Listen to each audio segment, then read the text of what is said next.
एक दिन आपने देखा था कि जिन बच्चों का चयन हो गया है, लिखित परीक्षा जिन्होंने पीओ की, डबल एओ की क्वालिफाई की है, तो उनके इंटरव्यू की तैयारी उस समय चल रही थी।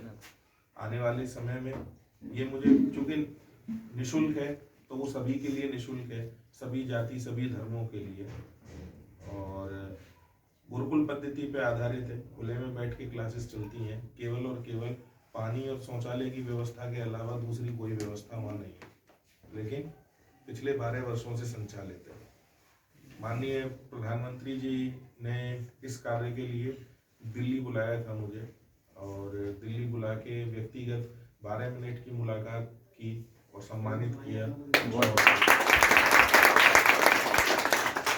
राष्ट्र को संबोधित करते हुए उन्होंने अविरोध धारा का 2 बार जिक्र किया कि दूसरे संस्थान ऐसी संस्थाओं से प्रेरणा लें और जो सरकारी नौकरी में है वो कैसे और बेहतर कार्य कर सकते हैं समाज के प्रति।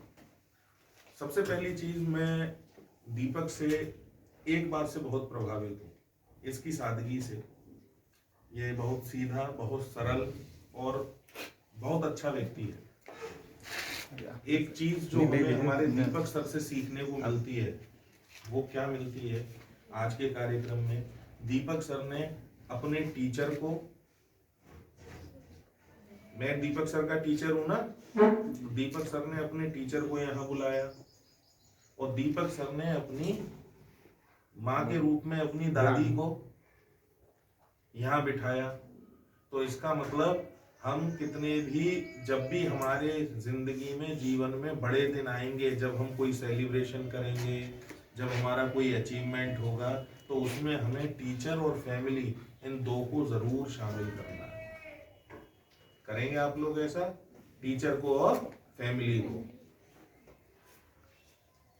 दूसरी बात, अभी जो बात चल रही थी, सामान्य चर्चा, कोई मंच का भाषण नहीं, लेकिन मैं अभिभावकों से ये जरूर कहूंगा कि अपनी किसी भी महत्वाकांक्षा का हिस्सा, उसको सपोर्ट करें, जो वो बनना चाहता है उसकी मदद करें, उसको सही राह दिखाएं, क्योंकि हर उम्र में उसकी इच्छा से अनुरूप चीजें नहीं चलेंगी, जहां राह दिखानी है।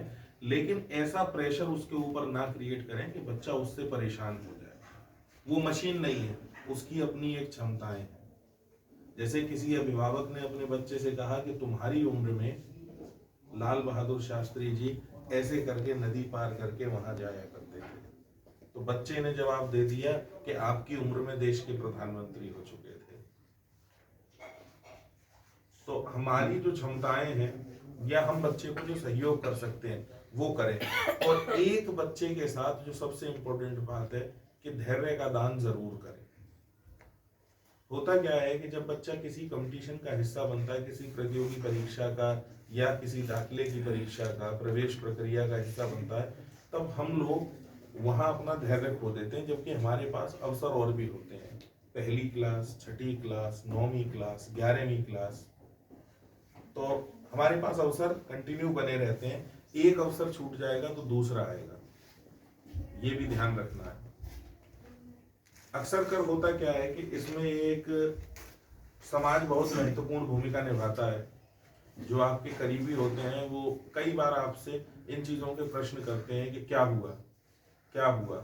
उस क्या हुआ को आप धनात्मक दृष्टिकोण से लेते हुए और बच्चे में उस ऊर्जा का संचार करने की कोशिश करें कि ये जो क्या हुआ है, इससे आपको पॉजिटिविटी लेनी है। जब भी आप अपने बच्चे की कहीं तैयारी कराएं, जब बड़ा हो जाता है, तो ये बात मैं उन बड़े बच्चों से कहता हूँ जो कोचिंग करने आते हैं, लेकिन जब आपसे कोई पूछे कि आपका बच्चा क्या कर रहा है, तो स्पष्ट बताइएगा कि एएमयू की प्रवेश परीक्षा की तैयारी की। एक बात, बहुत सारी जगह पे, मैं ये नहीं कहता, लेकिन कुछ जगह पे एक ऐसी मानसिक स्थिति होती है कि हम लोग ये डेवलप कर लेते हैं कि हम चुपचाप तैयारी कराएंगे, बताएंगे किसी को नहीं, अगर आ गया तो ठीक है, नहीं आया तो हम अपनी उसी स्थिति में।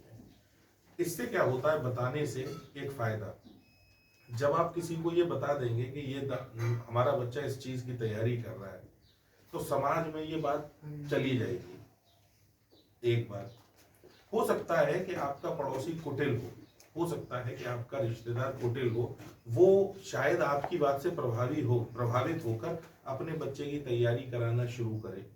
हो सकता है पहले से तैयारी करा रहा हो, लेकिन वो ना बताए। तो हमें उसके जैसा नहीं बनना है। यहाँ से क्या होगा, जब हम खुल के बात करेंगे ना, तो हमारे ऊपर एक छोटा सा सोशल प्रेशर या सोशल प्रेरणा या सोशल मोटिवेशन क्रिएट होगा कि सबको मालूम है कि हम क्या कर रहे हैं। समाज हमसे पूछना शुरू करेगा, और वो जो पूछने वाली चीज है वही हमें मोटिवेट भी करेगी कि हमें क्वालिफाई करना है, परीक्षा में आगे बढ़ना है। ये वाली चीज, इतने छोटे बच्चों को पढ़ाने का मेरा अपना व्यक्तिगत कोई अनुभव नहीं है, मुझे मालूम भी नहीं है। और बहुत मेरे ख्याल से मुझे लगता है कि मैं अपने बेटे को ही कुछ नहीं बता पाता, जबकि लोग सोचते हैं कि इनका बेटा तो बहुत होशियार होगा, ये तो जब सबको पढ़ाते हैं, जबकि मैं उसको पढ़ा पाने में 5 मिनट में मैं इरिटेट हो जाता हूँ। उसकी मदर ही उसको पढ़ा पाती है, क्योंकि मैं जब पढ़ाता हूँ तो मेरा तरीका बड़े वालों जैसा हो जाता है, मैं वो तरीका विकसित ही नहीं कर पाता बच्चे के साथ। दूसरी चीज, जो चयन हो रहा है ये एक बहुत अच्छी बात है। इसके लिए दीपक को, जय माता दी को, पूरी कोचिंग को मेरी ओर से हार्दिक शुभकामनाएं। और आज भी कहूँगा कि ईश्वरी कृपा तुम पे बनी रहे हैं। तुम ये सादगी अपनी बनाए रखो, सरलता अपनी बनाए रखो। और ऐसा ही नहीं कि केवल और केवल पढ़ाना, अगर कमर्शियल इंस्टीट्यूट कोई होते हैं तो मैं कहूँगा कि ऐसे भी होने चाहिए कि इतना कंसर्न अपने बच्चे के प्रति, कम से कम नहीं तो ये अभी पिछले जो एडमिशन हुए हैं इसको लगा कि सर कहीं कोई बात कर लेंगे तो किसी बच्चे की कोई मदद हो जाएगी। दीपक को ऐसा महसूस हुआ। अच्छा, पागल बनाने का काम मेरा भी कभी नहीं रहा। मैं किसी को भी कभी भी जीवन में झूठा आश्वासन कभी नहीं देता। मैंने from the very first day Deepak को स्पष्ट कर दिया था कि इन चीजों में मेरा कोई रोल है नहीं, और ना ही मेरे कहने से कुछ हो पाएगा। लेकिन फिर भी ये आपकी बच्ची के लिए शायद मैंने उनसे बात की थी, अब्दुल्ला की जो प्रिंसिपल है, लेकिन उन्होंने भी स्पष्ट हाथ खड़े कर दिए, जैसा मैं पहले से जानता था कि उन्होंने स्पष्ट बोला कि ये फेयर पॉलिसी के तहत है, इसमें कहीं भी कोई हम स्किप नहीं कर सकते। उसके बाद मुझे कहने के लिए मेरे पास कुछ बचता ही नहीं था, और ये बात मैं जानता था पहले से कि वो ऐसा कहेंगे। मैंने दीपक को ये बात कन्वे कर दी थी। बहुत सारी चीजें हैं, स्कूल को लेके चिंता मत कीजिए। 12th के बाद ईश्वर ने चाहा हम तैयारी करवाएंगे बच्चे की, आप भेजिएगा। अविरल धारा 12 वर्ष से चल रहा है, नाम अविरल धारा है, तो बाद में माता रानी की कृपा यहाँ से प्राप्त करें, बाद में उस धारा में बहें और सफलता पाएं।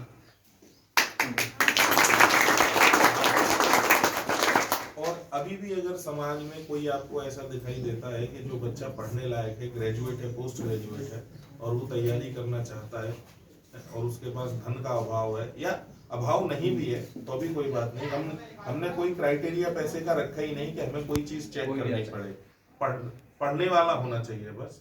तो ऐसे सभी का स्वागत है। तो आप लोग ऐसे बच्चों को हमारे पास भेज सकते हैं। इसके अलावा एक छोटा सा सूचना और है मेरी, ये केवल अभिभावकों को है कि शायद आप किसी की मदद कर पाए, क्योंकि मैं समाज से जुड़ा हुआ व्यक्ति हूँ, तो केवल और केवल मेरे पास ऐसी ही चीजें हैं। जिस संस्थान का मैं इस समय निदेशक हूँ, वहाँ स्वरोजगार का प्रशिक्षण दिया जाता है। मतलब 63 प्रकार के प्रशिक्षण है, जैसे mobile repairing, AC fridge repairing. मैं वैसे कैनरा बैंक में मैनेजर हूँ, लेकिन मिनिस्ट्री की तरफ से 3 वर्षों के लिए मुझे वहाँ बतौर डायरेक्टर भेजा हुआ है। यही अलीगढ़ में धनीपुर मंडी पे ये ट्रेनिंग सेंटर है।